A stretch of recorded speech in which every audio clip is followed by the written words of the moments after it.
Hello दोस्तों, नमस्कार। मैं हूं आपका दोस्त डीकेएस और आज की इस क्लास में हम पढ़ने वाले हैं समीकरण की शॉर्ट ट्रिक यानी कि इक्वेशन फैक्टर निकालने की बहुत ही आसान विधि समझेंगे, जहां पर हम किसी भी इक्वेशन को विदाउट उसका सॉल्यूशन करें हम उसके गुणनखंड कैसे निकाल सकते हैं। तो यहाँ पर मैं किसी भी जो फॉर्मूला है उसको नहीं रटाऊंगा, बल्कि यहाँ पर मैं उस एक कंसेप्ट को बताऊंगा जहाँ से आप बिना सॉल्व करे इसके, चाहे कहीं पर माइनस प्लस का दिया हो इक्वेशन, कैसा भी इक्वेशन क्यों ना हो, उसके जो फैक्टर हैं आप प्राप्त कर सकते हैं। जैसे सबसे पहला इक्वेशन क्या है, x square plus 10x plus का 25।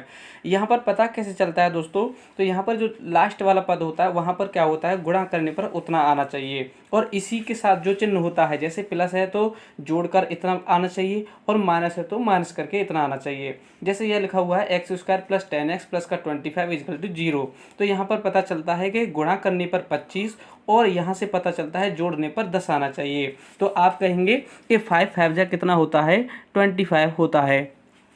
तो यहाँ पर 5 5 जा 25 होता है, तो यही इसके फैक्टर हैं। और लिखेंगे कैसे, जैसे यहाँ पर लिखा हुआ है एक, जैसे 5 × 5 इन दोनों को जोड़ेंगे तो कितना हो जाएगा, 10 हो जाएगा। तो लिखना इसमें बहुत ही सिंपल रहता है। एक्स के साथ क्या लिखेंगे, प्लस का 5 लिख देंगे और दूसरा भी एक्स के साथ प्लस का 5 लिखेंगे। दोनों ही प्लस के रहेंगे क्योंकि दोनों ही यहाँ पर जोड़ करके मांगा गया है और दोनों ही यहाँ पर क्या है, जो उनका एडिशन है वो भी इसका प्लस में ही है। तो डायरेक्ट यहाँ पर इस तरीके से लिख सकते हैं।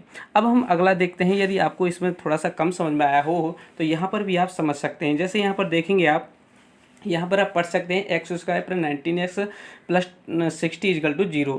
जैसा कि यहाँ से पता चलता है कि गुणा करने पर हमारा कितना आना चाहिए, 60 आना चाहिए यानी कि 60 आना चाहिए, और जोड़ देंगे तो कितना आना चाहिए, 19 यानी कि 19 आना चाहिए। तो यहाँ पर क्या होता है, हम करेंगे 15 4 जा कितना हो जाएगा, 60 हो जाएगा। कितना हो जाएगा, 60। तो इन दोनों को यदि हम जोड़ देंगे तो कितना आ जाएगा, 60 आ जाएगा। सॉरी, गुणा कर देंगे तो 60 आ जाएगा और जोड़ देंगे तो कितना आ जाएगा, 19। पता कहाँ से चलता है कि जोड़ के लगाना है, यहाँ पर चिन्ह जो होता है उसी से हम पता करते हैं। तो इसके भी हम डायरेक्ट फैक्टर लिखेंगे कि x प्लस का 15 और दूसरे कोष्ठक में लिख देंगे x प्लस का 4। तो इसके फैक्टर हैं, यहाँ पर इक्वल टू में 0 लगा देंगे तो इसके गुणनखंड निकल आए। अब हम देखते हैं यदि माइनस आ जाता है तो उसको किस तरीके से सॉल्व करते हैं। जैसा कि यहाँ पर लिखा है x square plus 5x minus का 14 इक्वल टू 0। तो यहाँ पर भी यह पूछता है कि गुणा करने पर इतना आना चाहिए 14 और माइनस करने पर यानी घटाने पर कितना चाहिए 5। तो 7 2 जा कितना होता है, 14 ही होता है। कितना होता है, 14 होता है, जिसमें 7 - 2 इक्वल टू कितना होता है 5, यानी कि घटाने पर कितना आ जाएगा, 5 आ जाएगा। तो इसमें कौन सा प्लस का रहेगा कौन सा माइनस का रहेगा वह हमें यहाँ से पता चल जाता है कि प्लस का 5 बच रहा है, इसका मतलब जो प्लस की वैल्यू है वह बड़ा होगा। x प्लस का कितना होगा, 7 होगा और x माइनस का 2 रहेगा इक्वल टू 0। माइनस का 2 क्यों लिया है हमने, क्योंकि 2 इसमें से घटाएंगे तो कितना बचेगा, 5 बचेगा। यहाँ पर माइनस क्यों नहीं लिया, क्योंकि 7 प्लस का रहेगा तभी प्लस के 5 बचेंगे। अगला हम देखते हैं दोस्तों, यहाँ पर लिखा हुआ है x square plus 10x minus का 24 इक्वल टू 0।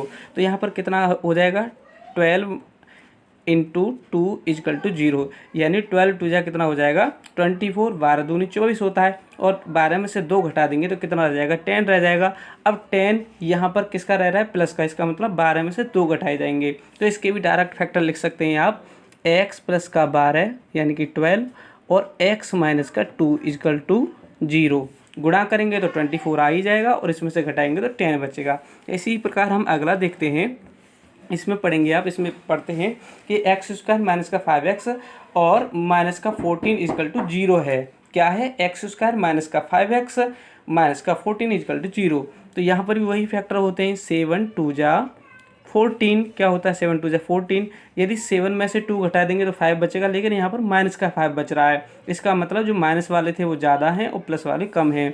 तो x माइनस का 7 रखेंगे और x प्लस का 2 रखेंगे इक्वल टू 0। इसका मतलब हो गया कि 2 में से 7 घट जाएंगे तो माइनस का 5 रहेगा। तो वही रहेगा, क्या रहेगा, 7 में से 2 घटेंगे तो कितना बचता है 5। तो उसी को रखेंगे, चिन्ह बदल देंगे क्योंकि माइनस का वैल्यू है। माइनस 7 में से 2 गए तो कितना बचता है 5। यहाँ पर 2 में से 7 घटाएंगे तो कितना, माइनस का 5 बचेगा। तो यहाँ पर इस तरीके से चिन्ह लेते हैं, पढ़ते हैं। जैसे अगला इक्वेशन है एक्स स्क्वायर माइनस का 7x माइनस का 12 इजिकल टू 0। यहाँ पर भी यह कहता है कि गुणा करने पर आना चाहिए 12 और घटाने पर क्या आना चाहिए 7। क्या आना चाहिए? घटाने पर 7 आना चाहिए। तो यहाँ पर हम क्या करेंगे दोस्तों, तो गुणा करने पर जैसे 3 4 जा कितना हो जाएगा, गुणा करने पर तो 12 यहाँ से आ जाएगा, 3 4 जा 12 हो जाएगा। यहाँ पर ये क्वेश्चन में चिन्ह मिस्टेक है, यहाँ पर लिखेंगे प्लस, यानी कि ये कहता है कि गुणा करने पर आना चाहिए 12 और जोड़ने पर आना चाहिए 7x। यानी कि अब क्या करेंगे, तो यहाँ पर लिखेंगे 3 और 4 दोनों जोड़ने पर आना चाहिए, माइनस के आना चाहिए, जिसकी यहाँ पर माइनस के आना चाहिए, इसका मतलब माइनस का 3 लेंगे, x माइनस का 3 और x माइनस का 4, क्योंकि माइनस और माइनस जोड़ेंगे तो दोनों प्लस हो जाएंगे, कितना हो जाएंगे 7 हो जाएंगे इक्वल टू 0। इस तरीके से इसके फैक्टर बना सकते हैं। तो दोस्तों इस तरीके से सभी इक्वेशन के आप फैक्टर निकाल सकते हैं। यदि कोई भी पॉइंट यहाँ पर समझ में नहीं आया हो तो आप कमेंट में बता सकते हैं। क्लास जरा सी भी अच्छी लगी हो तो प्लीज़ कमेंट में ज़रूर बताना। थैंक यू दोस्तों, नमस्कार।